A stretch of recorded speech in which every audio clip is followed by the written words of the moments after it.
Muy buenas a todos, bienvenidos a un nuevo estudio.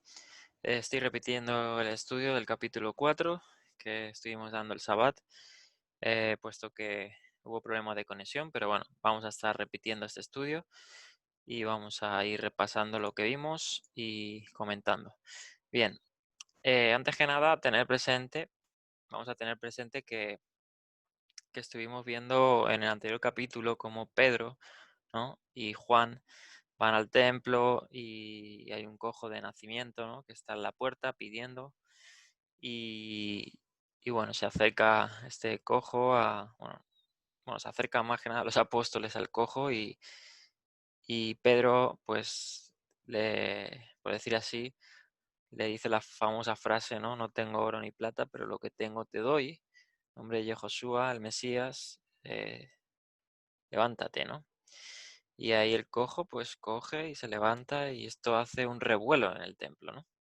Y vemos como toda esa gente se, se sorprende, toda la gente que había. Ya dijimos que era además una fecha muy señalada o una hora muy señalada, que era la oración del mediodía, la mija y el tamiz. Y había mucha gente en el templo, ¿no?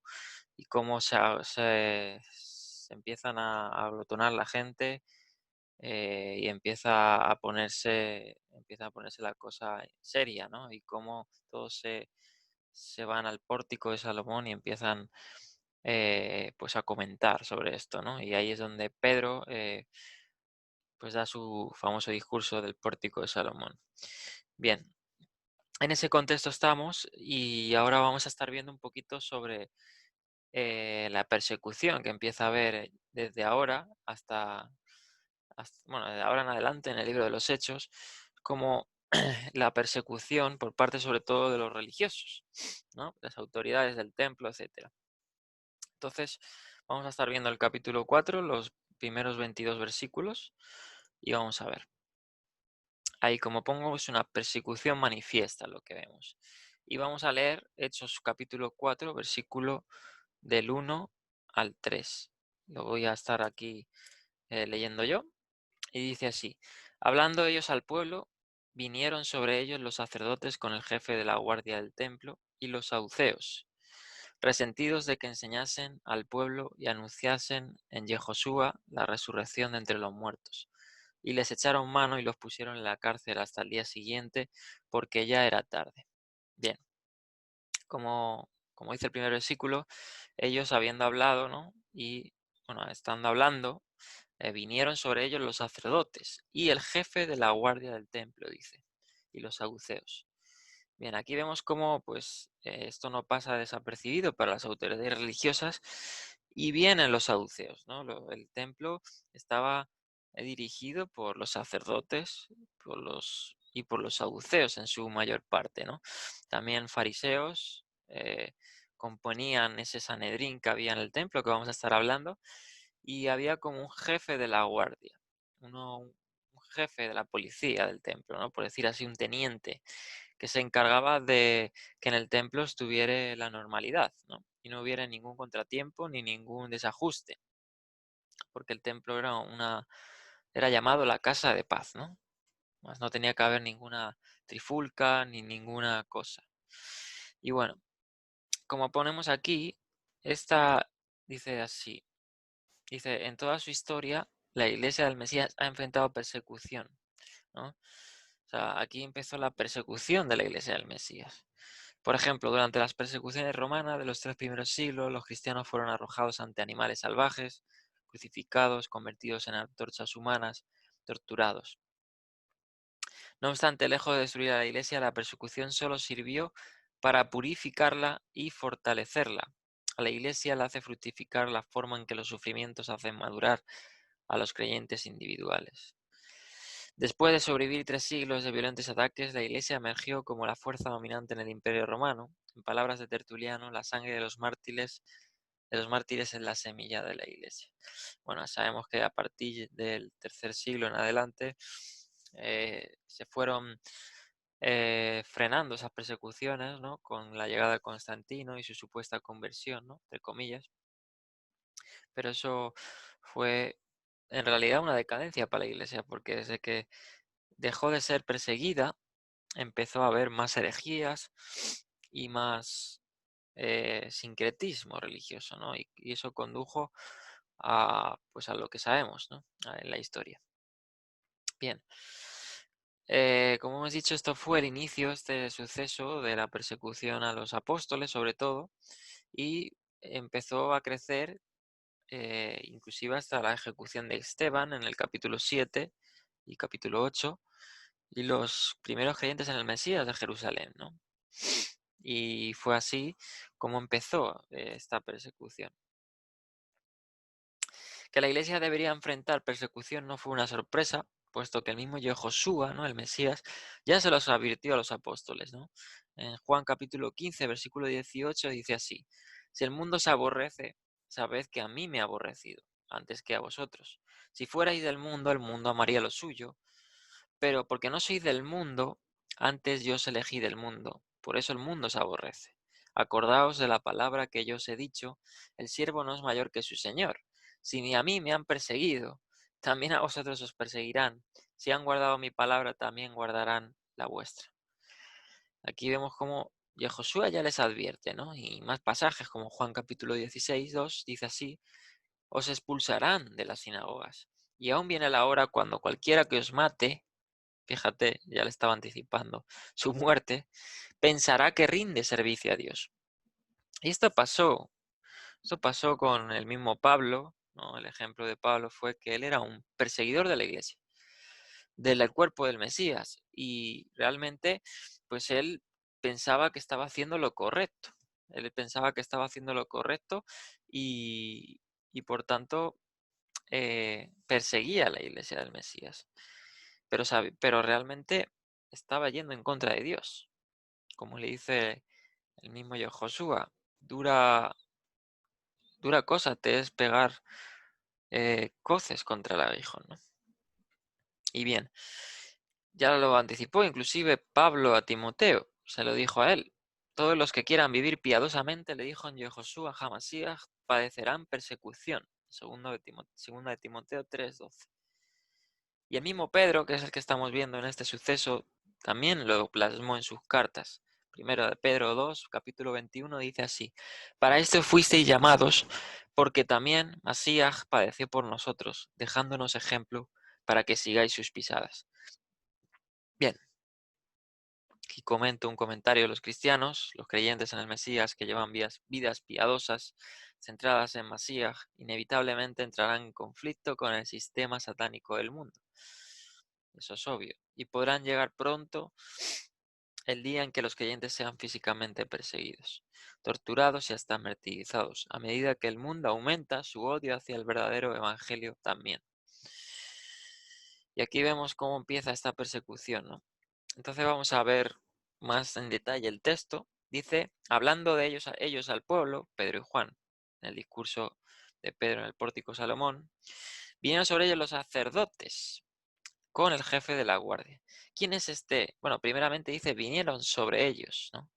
La palabra en griego, epistemi,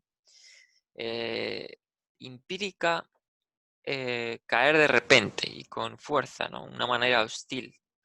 Vinieron sobre ellos una manera de enfrentamiento, claro. Estaban alterando a las masas.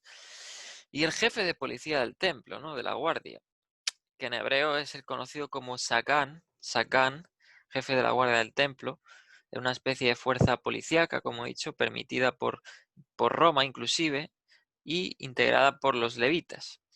Es conocido a partir de otras fuentes y probablemente es el mismo funcionario llamado el capitán del rey, puede ser ese nombre que también se le daba, en los días de Herodes el Grande.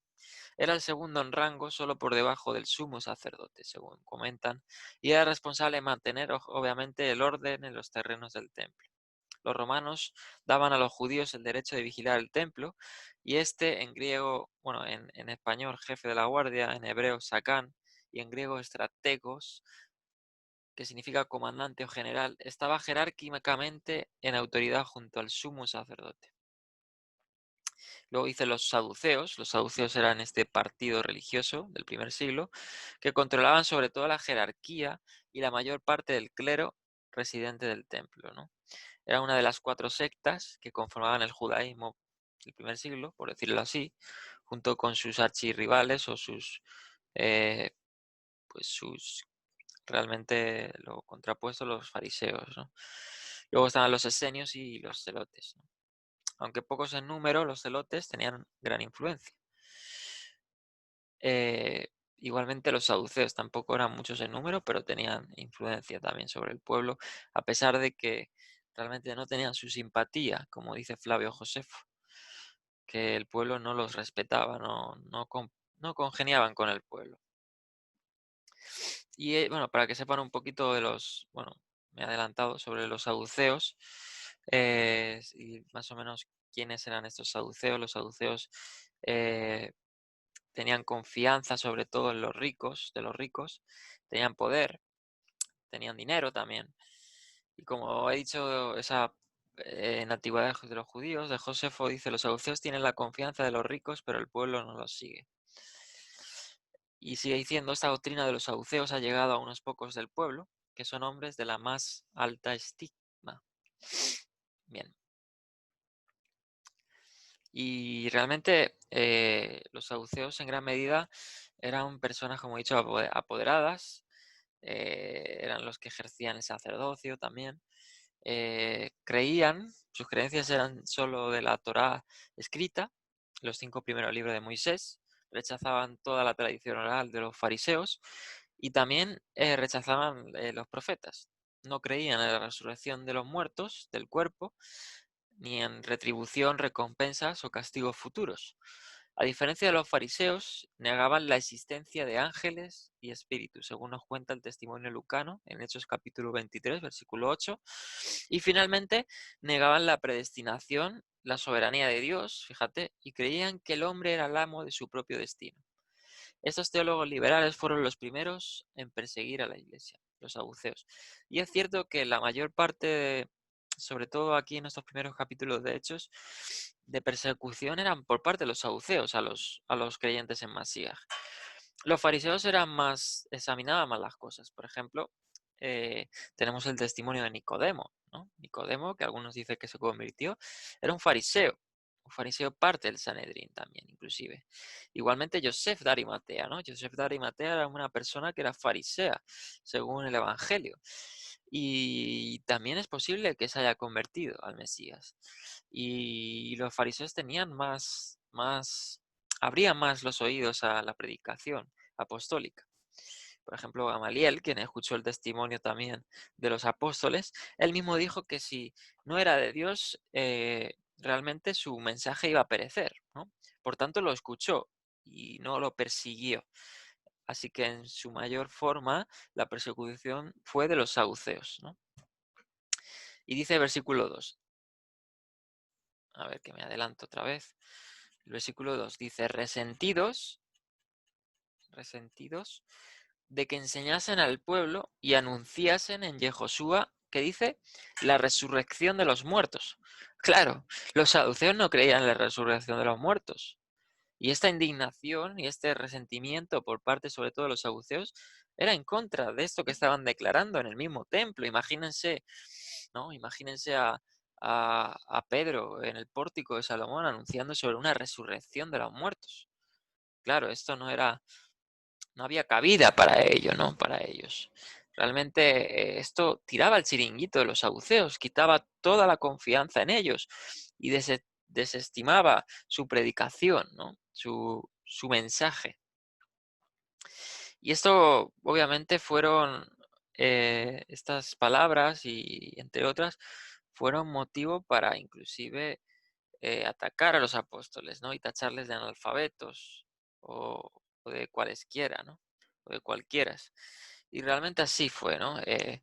Vemos cómo también igual el nombre de Josué ya estaba siendo conocido, obviamente, el mismo Josué ya fue conocido por todo lo que hizo en toda la región de Judea, Galilea, etcétera. Y claro, las autoridades religiosas sabían quién era y sabían que el Mesías había resucitado, ¿no? Tenían presente. Y vamos a ver unos detalles muy interesantes de cómo lo sabían, porque si no hubieran realmente no lo hubieran sabido, hubieran contrarrestado con argumentos en contra de los apóstoles de la resurrección de Yehoshua. Y no hubo ningún testimonio sobre ello. O sea, eso está demostrado. Y los saduceos realmente lo que les pesaba era que tiraran sus chiringuitos, porque de eso vivían, estaban bien cómodos. Entonces, los mandos, ¿no? Esta autoridad estaban resentidos que enseñasen al pueblo. Y obviamente que el pueblo les escuchara. Si a estos saduceos ya hemos leído que Josefo dice que el pueblo no los escuchaba, no los estimaba a los saduceos, pues más resentidos estarían a la hora de ver a los apóstoles sin letras y del vulgo, como más tarde lo denominan, con una multitud de personas escuchando. Entonces, eh, pues realmente era para ellos eh, muy, muy difícil, ¿no? Como dice un comentarista llamado Albert Baines, diciendo así, que a los saduceos les ofendió que los galileos ignorantes, sin relación alguna con la función sacerdotal y sin que ellos lo autorizaran, pretendieran erigirse como maestros religiosos. Que Pedro y que Juan estuvieran haciendo eso en el templo, el centro del dominio de los saduceos, era especialmente humillante para ellos. Pero como he dicho, la principal fuente de irritación era que anunciasen una resurrección de los muertos, ¿no? Entonces, si Yehoshua había resucitado, como predicaban ellos, eso les exponía como herejes, ¿no? A los saduceos. Como dice John B. Folil, dice, la idea de una resurrección general era un concepto apocalíptico con todo tipo de connotaciones mesiánicas. Las ideas mesiánicas de los judíos de esa época significaban rebelión, derrocamiento de amos extranjeros, restauración del reino davídico. Las notas del sermón de Pedro los alarmó, resurrección, autor de la vida, un nuevo Moisés. Estas eran ideas revolucionarias. El movimiento no se debía extender, había que cortarlo de raíz. Y claro, por eso atacaron a los apóstoles y dice el texto más adelante que los echaron a la cárcel. Como dice aquí en el versículo 3, les echaron mano y los pusieron en la cárcel hasta el día siguiente. Y da un detalle muy interesante Lucas porque ya era tarde. Bien, según la Mishnah, para que lo sepáis, bueno, antes de comentar ese texto de la Mishnah, he de decir que, como hemos dicho, los apóstoles Pedro y Juan estaban dando ese sermón en el pórtico sobre mediodía, sobre las 3 de la tarde, tiempo de la oración, ¿no? Como dice Lucas, la hora nona, la hora novena. Entonces, es posiblemente que ese sermón se extendiera a tal punto de que cuando los saduceos les echaron mano a los apóstoles, ya era tarde, dice el texto. Y claro, ¿por qué no pudieron juzgarlos? ¿No? ¿Por qué no pudieron juzgarlos? Dice el texto porque ya era tarde. Claro, la Mishnah hay una prohibición de que no se puede juzgar a una persona por la noche, ¿no? Por X razones, porque puede que no estén los testigos, o porque otras razones que también da la Mishnah, pero era prohibido por la tradición, por la ley judía, eh, juzgarlos por la noche. Claro, podemos decir que en el juicio de Masías, ¿no? Le juzgaron de noche. Lo dice el Evangelio. Querían juzgarle lo más rápido posible porque venían a la fiesta de Pesaj, ¿no? Y fueron en contra de todas estas leyes que ellos tenían, ¿no? De manera de proceder en los juicios, de la manera en las que ellos se, se conducían y no se sujetaron a sus propias maneras, ¿no? Entonces vemos cómo eran corruptos. Había corrupción en el sacerdocio, en los saduceos, en todo el Sanedrín, ¿no? Mayor parte del Sanedrín. Por tanto, no es extraño, ¿no? Que hicieran obviamente un falso juicio con falsos testigos y torcieran, como dice la parasha Softim que hemos estudiado hace poco, torcieran el juicio y no hicieran un juicio justo, ¿no? Mispat Sedek. Entonces, todo esto se lo saltaron a la ligera, ¿no? Entonces, les echaron mano y les pusieron en la cárcel porque ya era tarde. Bien, vamos a seguir. Pedro y Juan ante el concilio, vamos a leer del versículo 4 al 7. Pero muchos de los que habían oído la palabra creyeron y el número de los varones era como 5.000. Aconteció al día siguiente que se reunieron en Jerusalén los gobernantes, los ancianos y los escribas, y el sumo sacerdote Anás, Caifás, y Juan y Alejandro, y todos los que eran de la familia de los sumos sacerdotes. Y poniéndoles en medio, les preguntaron, ¿con qué potestad o en qué nombre habéis hecho vosotros esto? Bien, ahí dejamos. Bien, vamos a leer la diapositiva. Dice, Pedro y Juan no ofrecieron resistencia durante su arresto, versículo 3, ni se opusieron cuando comparecieron ante el concilio. Se sometieron tranquilamente sabiendo que Dios controlaba sus circunstancias. La persecución les daba una oportunidad que de otra manera no tendrían, predicar ante el Sanedrín, ante el concilio. Los gobernantes, también llamados jefes de los sacerdotes, representaban a las 24 órdenes sacerdotales, junto con los ancianos, jefes de familias y de tribus, y los escribas, expertos en la ley, principalmente fariseos. Conformaban el Sanedrín y a la mañana siguiente se reunieron para dictaminar una sentencia sobre ellos y emitir un juicio. Como dice el versículo, bueno, antes que nada quisiera mostrar, voy a estar compartiendo con vosotros eh, una imagen de dónde llevaron a Pedro y a Juan, ¿vale? Voy a estar compartiendo pues lo que era el recinto del templo y dónde les llevaron, eh, que claro, les llevaron ante el Sanedrín, ¿no? El Sanedrín se reunía en una sala del templo, vamos a estar viendo, en una sala que tenía en la parte sur del templo. Vamos a ver, voy a compartir la pantalla por aquí, ¿vale? Este era lo que es el templo. Entonces, bueno, esto es lo que es el atrio de las mujeres. Vamos a salir del atrio de las mujeres, vamos a dirigirnos al atrio exterior de los gentiles, pero vamos a ir a esta sala. Aquí en esta sala, bueno, esto tenía varios pisos, pero vamos a ir a la primera sala. Esto era lo que era donde se reunía el Sanedrín, ¿vale? Aquí vemos la sala donde se reunía el Sanedrín, que era llamado en hebreo Likat Hagasit, que era la sala de las piedras talladas, ¿no? Era donde se reunía el Sanedrín y juzgaba, como dice aquí, Liskat Hagasit, una cámara dentro de la casa de Abitinas, perdón, en la esquina suroeste de la Zara del patio interior. Era una cámara grande y era el salón de juicio del Gran Sanedrín Gedolá, Gran Sanedrín. La cámara estaba ubicada en el extremo sur del edificio, abriéndose al Heil, plataforma circuncidante, por la cámara ubicada en este extremo del edificio donde la santidad era menor. Y a los jueces se les permitía sentarse como se requería para emitir juicios. Sanedrín Gedolá tenía un total de 71 jueces y era el tribunal más alto de Israel. Y aquí es donde llevaron a Pedro y a Juan. Aquí es donde los juzgaron, los pusieron en medio según pues, hechos, ¿no? Los pusieron en esta parte y aquí se ponían los sacerdotes y todos estos, ¿no? Y aquí testificaban, ¿no? Y obviamente se reunían con un testigo o con los que tenían, que habían citado, ¿no? Entonces aquí era donde ellos estaban. Bien, vamos a volver a la presentación. Deme un segundo que lo vuelva a poner. Y claro, eh, como he dicho, no pudieron juzgarlo por la noche, tuvieron que juzgarles, según el texto, pues ya al día siguiente, ¿no? Que reunieron además a todo el concilio, porque claro, tenía que llamar a todos los que estaban ahí. Y hemos leído que aquí es donde empezaron a pedirles cuentas a los apóstoles, ¿no? Les empezaron a intimidar, perdón, y a preguntarles cosas, ¿no?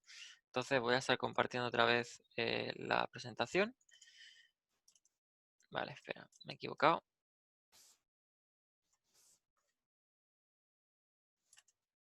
Un segundo.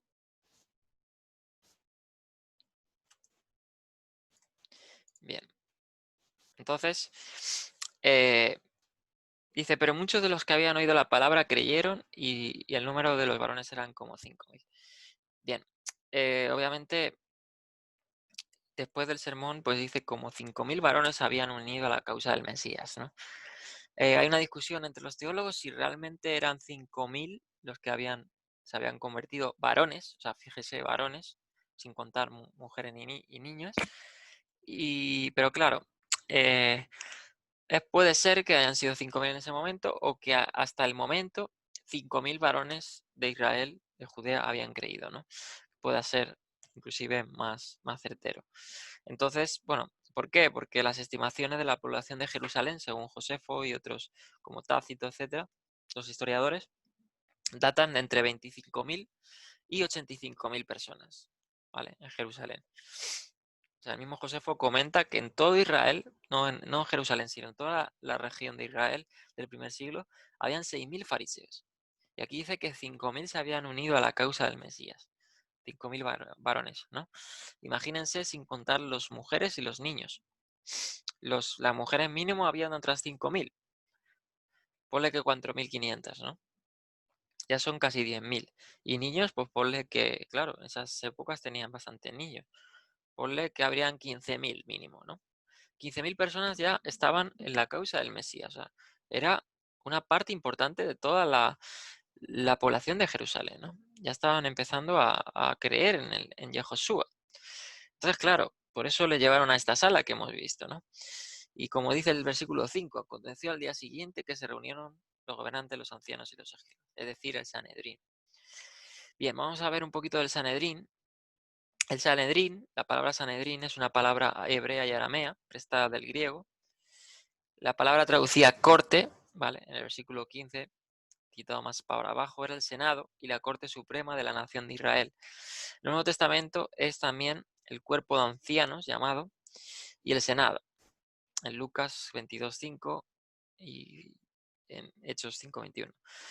Josefo también se refiere al mismo como concilio en Antigüedades y la Misná lo llama el Sanedrín, el gran Sanedrín, el Sanedrín de los 71. Comprende al sumo sacerdote que lo preside en virtud de su oficio y otros 70 miembros. Aparece por primera vez en la historia durante el periodo helenístico, según se data, en torno al 200 a.C., como el cuerpo que regulaba los asuntos internos de la nación, según Josefo. Mantuvo esta función hasta la revuelta del año 66 después de Cristo. Y hasta el año 66 el gran Sanedrín, el Sanedrín Gedolá, duró, ¿no? Hemos dicho entre el 20 a.C. hasta el 66. Luego, con la destrucción del templo y la huida de los fariseos o de los judíos a Yafne, sobre todo los fariseos, y Yohanan ben Zakkai, que fue el presidente más tarde del Sanedrín, aunque no el Sanedrín Gedolá, ¿vale? Era otro Sanedrín que se hizo, no era el mismo, pero se siguió tratando de reinventar otra vez la religión judía, ¿no? Pero el Sanedrín Gedolá del templo, que hemos visto, comprendía de 71 y uno era el sumo sacerdote que era el que lo oficiaba, ¿no? Según algunos. El Sanedrín en ese tiempo, como hemos dicho, incluía a todos estos. La mayoría eran del partido saduceo, perdón. Tenían algunos minoritarios del partido fariseo y obviamente eh, regían según la Torá de Moisés, ¿no? Según la Torá del Señor. Y claro, entre ellos pues juzgaban un caso, ¿no?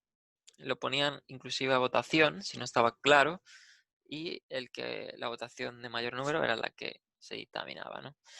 Dice, y el sumo sacerdote Anás, ¿vale? Hay que detallar que Anás no era el sumo sacerdote en ese momento, ¿vale? Pues los romanos mismos habían puesto a su yerno en los tiempos de Hechos de los Apóstoles como sucesor suyo, es decir, a Caifás. Sin embargo, conservaba el título de sumo sacerdote, puesto que a los sumos sacerdotes anteriores también se les denominaba con el mismo título, con el título de sumo sacerdote. Es decir, era como una especie de ex sumo sacerdote que tenía el título del Cohen Gadol, ¿no? Así como hay algunos presidentes en Estados Unidos que han sido presidentes, pero también se les llama presidentes, ¿no? Porque han ejercido ese cargo y ese título se les queda, ¿no? Se les queda pues para las generaciones, ¿no?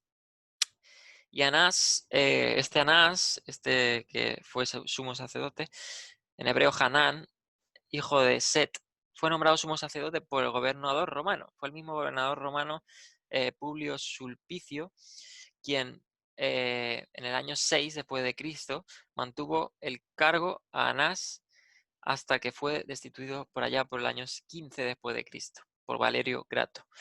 Le sucedieron Ismael, hijo de Fiabi, Eleazar, su propio hijo, y Simón, hijo de Camit, y finalmente su yerno Caifás, o José, ¿no? Eso dice Josefo en Antigüedades 18:2. Bien, aquí Lucas muestra que conoce correctamente el prestigio de Anás al darle el título sumo sacerdote. Y claro, muchos pueden pensar, es que Lucas se equivoca porque Anás no podía ser sumo sacerdote.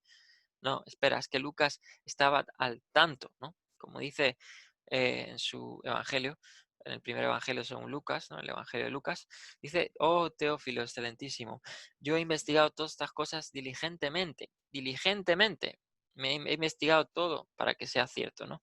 Y es que Lucas era, como historiador, era una persona muy acertada y inclusive aquí, pues sigue con esta forma de llamar a los sacerdotes, sumos sacerdotes, con el mismo título, ¿no?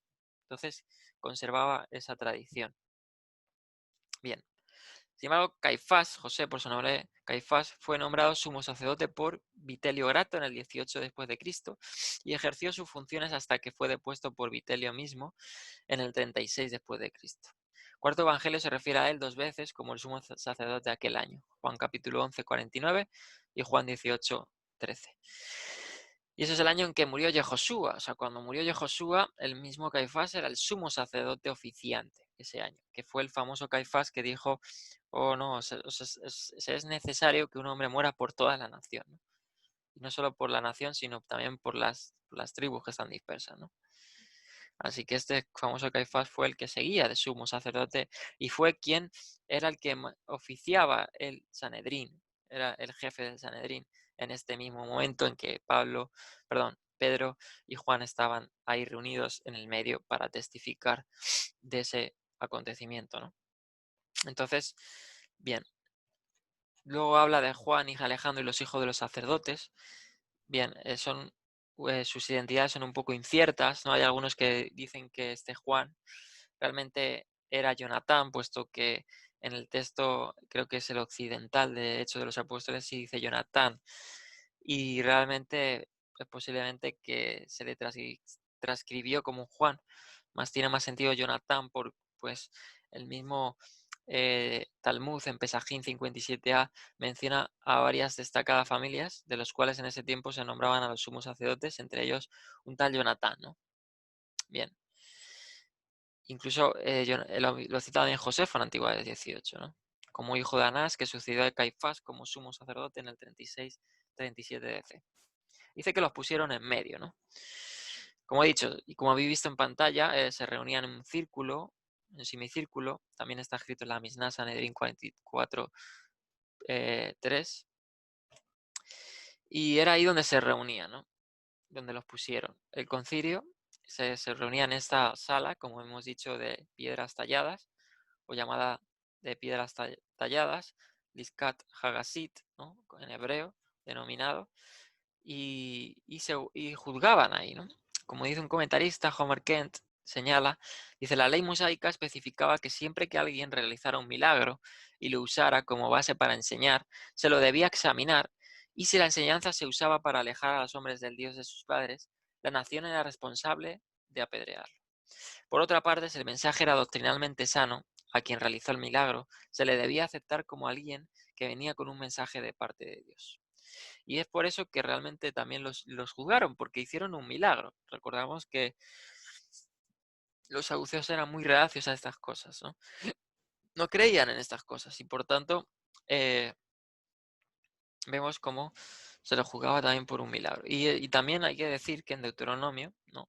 Creo que es el capítulo 18, nos habla de que si un profeta o soñador de sueños o hacedor de milagros hace señales, pero realmente hace desviarse al pueblo, el tal tiene que ser apedreado, ¿no?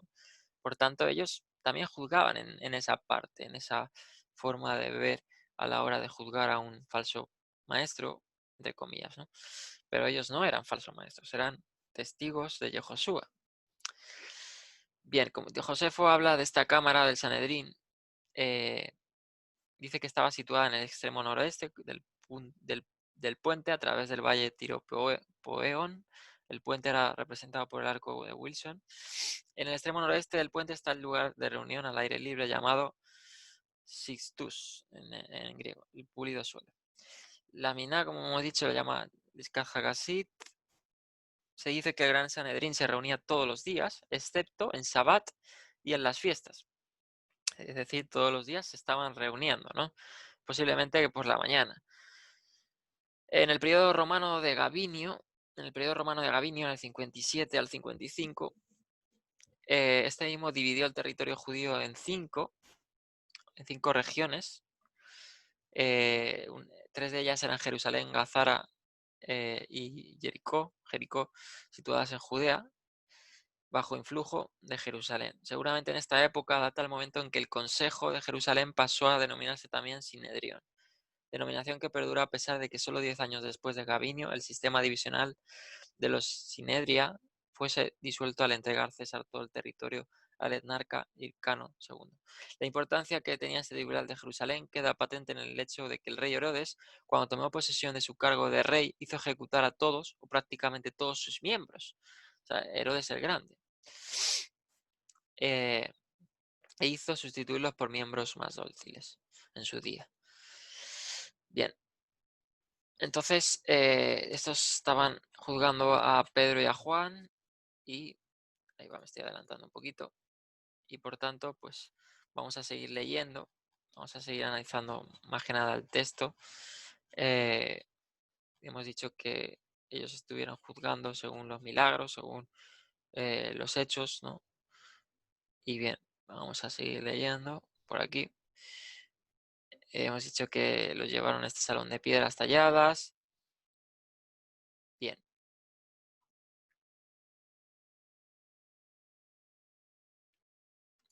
Vale, dice, les preguntaron, versículo 7, ¿con qué potestad o en qué nombre habéis hecho vosotros esto? Bien, primeramente, ¿en qué nombre? Porque realmente, pues realmente ellos no les habían dado la autoridad para hacer esto. A lo mejor no para sanar, porque para sanar, obviamente, si se da y se sana realmente, pues nadie te puede impedir si haces esto, ¿no? Aunque realmente ellos no lo hicieron, lo hizo el Ruach HaKodesh, poder Ruach HaKodesh. Pero, claro, les dicen, ¿qué nombre? Porque no nos hemos dado autorización, y en este caso mucho menos de testificar ante una multitud, ¿no? O oficiar o enseñar ante una multitud en el pórtico de Salomón. Y claro, ¿en qué nombre? Porque en la cultura hebrea hemos aprendido que el nombre representa autoridad. La pregunta implicaba para ellos que Pedro y Juan eran rebeldes, ya que el concilio no les había concedido esta autoridad. Bien. Entonces vamos a seguir leyendo del 8 en adelante. Dice, entonces Pedro, lleno de Ruach HaKodesh, lleno de la mente del Señor. Es curioso porque vamos a leer estos textos, este versículo muy interesante de pantalla. No quiero leer esto. Dice, hubo un requisito esencial previo para la poderosa defensa. Dice así, de Pedro. El apóstol enfrentó triunfalmente la persecución porque estaba lleno de Ruach HaKodesh. Yehoshua les había dicho a los discípulos, cuando os trajeren a las sinagogas y ante los magistrados y las autoridades, ¿vale? Quiero resaltar eso porque realmente es el cumplimiento de las palabras de Yehoshua, ¿no? O sea, fueron llevados ante los magistrados y ante las autoridades, que dice, no os preocupéis por cómo habréis de responder o qué habréis de decir, porque Ruach HaKodesh, el Ruach HaKodesh, es decir, la mente del Señor, la mente de Cristo, como dice Pablo en una de sus cartas, ¿no? Os dirá lo que habréis de decir, ¿no? En la misma hora. Y esto es lo que pasó aquí, cuando Pedro ahora en defensa suya habla. Entonces, como dice el versículo 8, Pedro lleno de Ruach HaKodesh les dijo, gobernantes del pueblo y ancianos de Israel, puesto que hoy se nos interroga acerca del beneficio hecho a un hombre enfermo, de qué manera éste haya sido sanado, sea notorio a todos vosotros, a todo el pueblo de Israel, que en el nombre de Josué de Nazaret, a quien vosotros crucificasteis, a quien Dios resucitó de los muertos, por él este hombre está en vuestra presencia sano. Este Yehoshua es la piedra reprobada por vosotros los edificadores, la cual ha venido a ser cabeza del ángulo. Y en ningún otro hay salvación, porque no hay otro nombre bajo el cielo dado a los hombres en que podamos ser salvos. Entonces, viendo el denuedo de Pedro y de Juan, sabiendo que eran hombres sin letras y del vulgo, se maravillaban y reconocían que habían estado con Yehoshua. Tremendo, ¿no? El discurso que da Pedro ante los magistrados. Y dice, versículo 8, pero lleno de Ruach HaKodes. Ya hemos dicho que Ruach HaKodes es poder, es mente, es ánimo, ¿no? Entre otras cosas. Y por medio de la llenura de Ruach HaKodes, claro, Ruach HaKodes venía sobre Pedro o sobre los apóstoles, como hemos dicho, en ciertas ocasiones con más poder, eran llenos, ¿no? Posiblemente no siempre estaban con la llenura de Ruach HaKodes, sino cuando Dios quería llenarlos con Ruach HaKodes. Tenían Ruach HaKodes, pero no estaban llenos del poder de Ruach HaKodes, solo cuando se presentaba la ocasión, y en este caso no era menos, ¿no? En lugar de callar, Pedro, por medio de transigir, Pedro demostró su gran valor y pasó a la ofensiva, a la defensa, como dice en una de sus cartas, y a Juan acerca del beneficio hecho a un hombre enfermo. Se les acusaba, obviamente, de eso.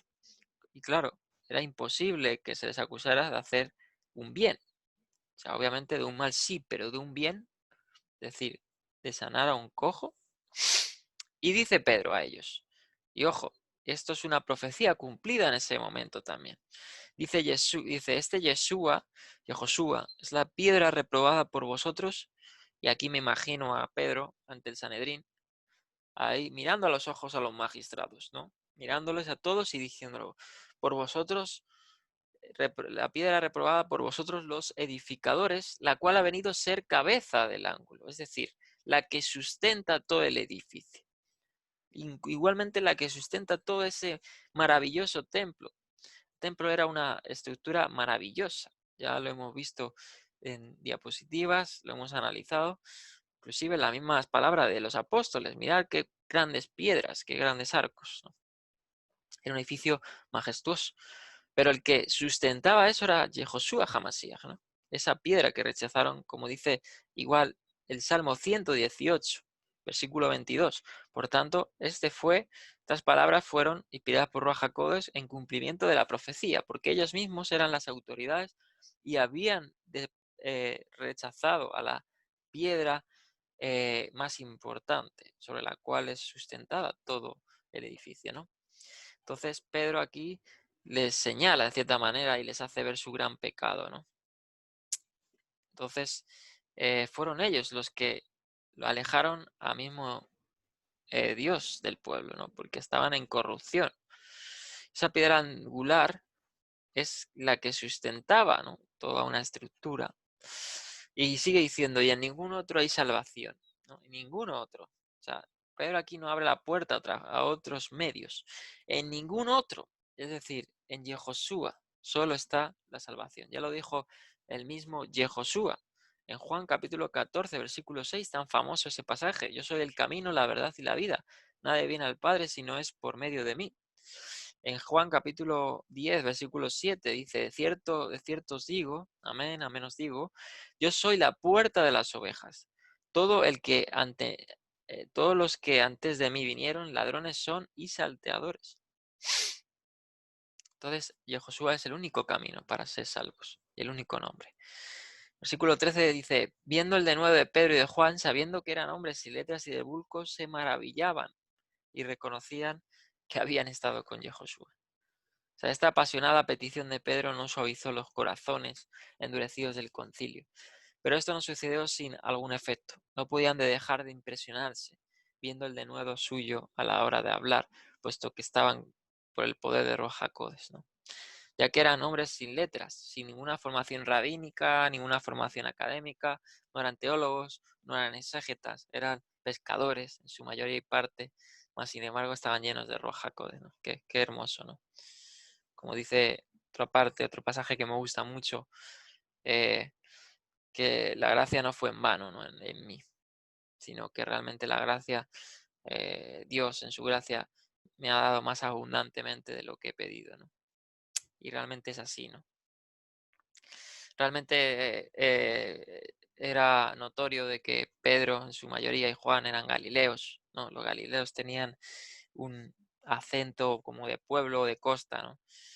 eran personas que a lo mejor se comían las palabras o no hablaban bien, ¿no? De hecho, a Pedro mismo le identificaron por ahí en el área del templo, ¿no? Recordamos esos pasajes en los que niega al Mesías 3 veces y le dicen, este es Galileo, porque se le nota a la hora de hablar, ¿no?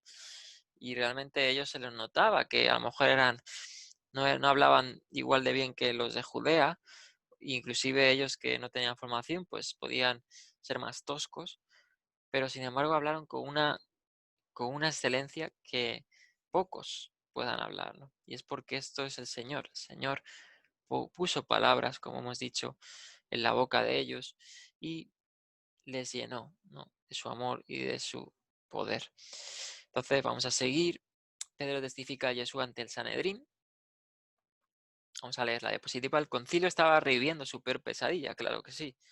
Habían ejecutado a Yehoshua por afirmar que era el Mesías. Sin dejarse intimidar por eso, sus seguidores iban por todas partes repitiendo tales afirmaciones. Imagínate, o sea, la ciudad estaba siendo conmovida, ¿no?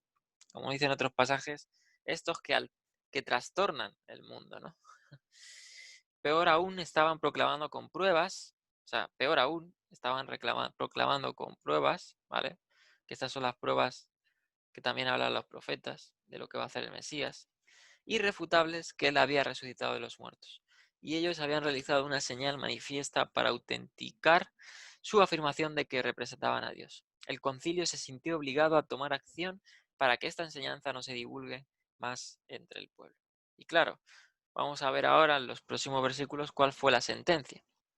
Debían, como dice aquí, detener a la verdad incriminatoria de que los dirigentes judíos habían ejecutado a su Mesías. Consecuencia, decidieron tratar de intimidar a los apóstoles para callarlos y advertirles: no hablen de aquí en adelante a hombre alguno en ese nombre. Bien, así le dijeron, ¿no? Y vamos a verlo. Dice el versículo 14 al 18. Y viendo el hombre que habían sanado, le vieron, o sea, le pusieron ahí como testigo, que estaba en pie con ellos, no podían decir nada en contra. Pues ¿cómo iban a decir si dice en el versículo más adelante, en el versículo 22, que el hombre que había sido sanado, que era cojo, tenía 40 años? Imagínense, 40 años, o más de 40 años, dice. Es decir, que había estado en el templo pidiendo durante muchísimos años, ahí la puerta de la hermosa, ¿no? Entonces, estaba de pie con ellos, con Pedro y Juan, y no podía decir nada en contra. Al revés, podía decir a favor de Pedro y de Juan, de que Yehoshua realmente había sido el que le había sanado. Entonces les ordenaron, versículo 15, que saliesen del concilio y confriaban entre sí, diciendo: ¿qué haremos con estos hombres? Porque de cierto señal manifiesta ha sido hecha por ellos, notoria a todos los que moran en Jerusalén, y no lo podemos negar. Sin embargo, para que no se divulgue más entre el pueblo, amenacémosles para que no hablen de aquí en adelante a hombre alguno en este nombre. Y, llamándolos, les intimidaron en que en ninguna manera hablasen ni enseñasen en el nombre de Yehoshua. Fíjate cómo el poder religioso es peor que cualquier, o sea, el espíritu religioso, por llamarlo así, es lo peor que hay, ¿no? De hecho, Yehoshua, cuando se topó con pecadores, con prostitutas, con publicanos, con asesinos inclusive, él, pues les trató de una forma diferente a los fariseos. A los fariseos los trató con dureza, sepulcros blanqueados, eh, les dijo, pues, guía de ciegos, etcétera, ¿no? A los saduceos, a los fariseos, ¿no? A aquellos que estaban en contra de su doctrina, del reino de Dios, ¿no? Y el espíritu religioso es el peor que hay, hermanos. Entonces, no nos volvamos como ellos, ¿no? Seamos personas dóciles, personas humildes, personas que estén dispuestas a oír a otros. O eso sí, examinando todo, ¿no? Pero con un ánimo dócil, ¿no? Así como los bereanos, que eran más nobles, dice, que eran nobles. Se le caracteriza a los bereanos por ser personas nobles, que escudriñaban las escrituras, ¿no? Bien, dice, diciendo, ¿qué haremos con estos hombres? ¿No? Fíjense, o sea, echan a Pablo, o sea, a Pedro y a Juan del concilio para dictaminar la sentencia. Y aquí hago una pregunta. ¿Cómo puede saber el mismo autor, es decir, Lucas, de Hechos, saber lo que sucedió detrás de las puertas? ¿No? Pues hay dos opciones. O el Ruach HaKodesh se lo reveló al escribir este libro, ¿no?, de Hechos. O la otra posibilidad es que como dice Marcos capítulo 15, que José de Arimatea era miembro del Sanedrín y posiblemente también lo era Nicodemo, ¿no? Es posible que estos les hubieran comunicado a los apóstoles lo que hablaban entre ellos, ¿no? Entonces, pues sabemos qué estaban hablando, ¿no? Y sabemos que realmente era notorio, ¿no? Y no tiene una fácil respuesta a la pregunta, ¿no? La pregunta de qué hacemos con ellos o qué les decimos, ¿no? Y realmente ellos lo que estaban eran ciegos. Bueno, estaban ciegos, o sea, estaban realmente cegados por su pasión y su espíritu religioso. No, no, no, no querían ver. Eran personas eh, pues que se habían llevado a una corrupción máxima, ¿no? Y llamándolo, versículo 18, les intimaron que de ninguna manera se hablasen y enseñasen en el nombre de Josué. Debido a esta decisión, ellos volvieron a llamar a Pedro y a Juan a la sala de justicia y les ordenaron que de ninguna manera hablasen en nombre de Josué. Irónicamente, dice un comentarista, a los primeros creyentes se les debió ordenar que se callaran, mientras que a muchos cristianos modernos se les debe ordenar que hablen. Wow. O sea, fíjese, a los primeros creyentes en el Mesías se les debía ordenar que callaran de testificar el nombre de Josué. Sin embargo, hoy en día nos tienen que obligar, ¿no? Nos tienen que ordenar que hablemos. Eso me hace reflexionar. Y es cierto, o sea, ellos estaban día tras día. Es más, ellos, si estaban un día sin predicar del Mesías, del Evangelio, era como un día perdido y un día que no tenía provecho. Como dice Pablo, me es impuesta necesidad, ¿no? El predicar del Evangelio, porque es poder de Dios, ¿no? Bien, vamos a terminar con los últimos 4 versículos. Pedro y Juan firmes en la fidelidad. Dice versículo 19, mas Pedro y Juan respondieron, diciéndoles, juzgad si es justo delante de Dios obedecer a vosotros antes que a Dios, porque no podemos dejar de decir lo que hemos visto y lo que hemos oído. Ellos entonces les amenazaron y les soltaron, no hallando ningún modo de castigarles por causa del pueblo, porque todos glorificaban a Dios por lo que se había hecho, ya que el hombre en quien se había hecho este milagro, como dice aquí el texto, tenía más de 40 años.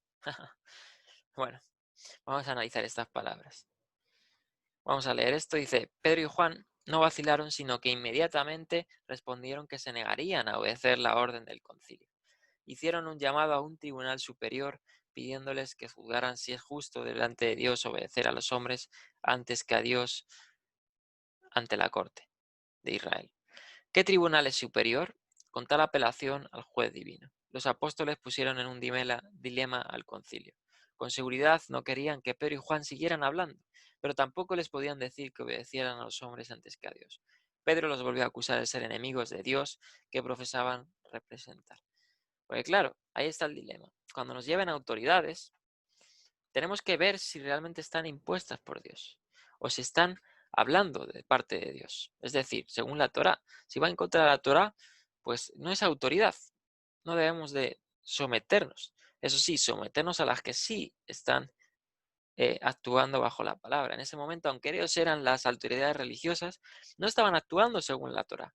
Por tanto, no eran autoridad. Y la apelación de Pedro es ante el Tribunal de Justicia Celestial, es decir, ante el mismo Dios, que es el juez divino, quien es quien va a juzgar sus palabras y sus hechos. Entonces ellos se encomendaron a Dios, ¿no? Como juez justo. Y claro, eso es un principio bíblico, el someternos, ¿no? El mismo ejemplo de Daniel y de las parteras hebreas que no se sujetaron a los que los tribunales de ese momento dictaminaron, ¿no? Sin embargo, porque fueron fieles realmente a la palabra de Dios y se eh, eh, pues protestaron contra eso, ¿no? Contra la sentencia que ellos querían hacer.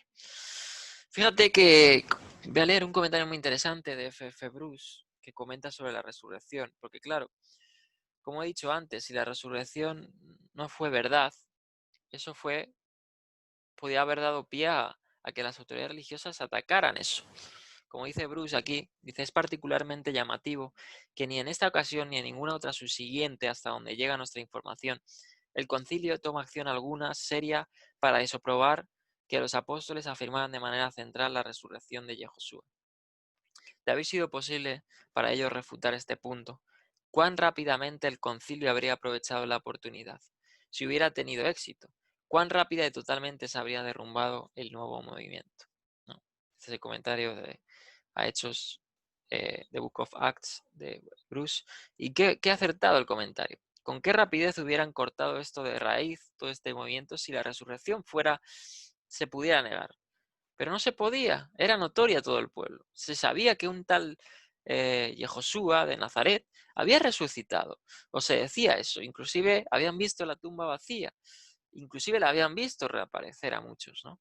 Entonces, la resurrección era algo notorio, por tanto, no pudieron ellos acusarles de esto, no pudieron decir nada en contra de la resurrección.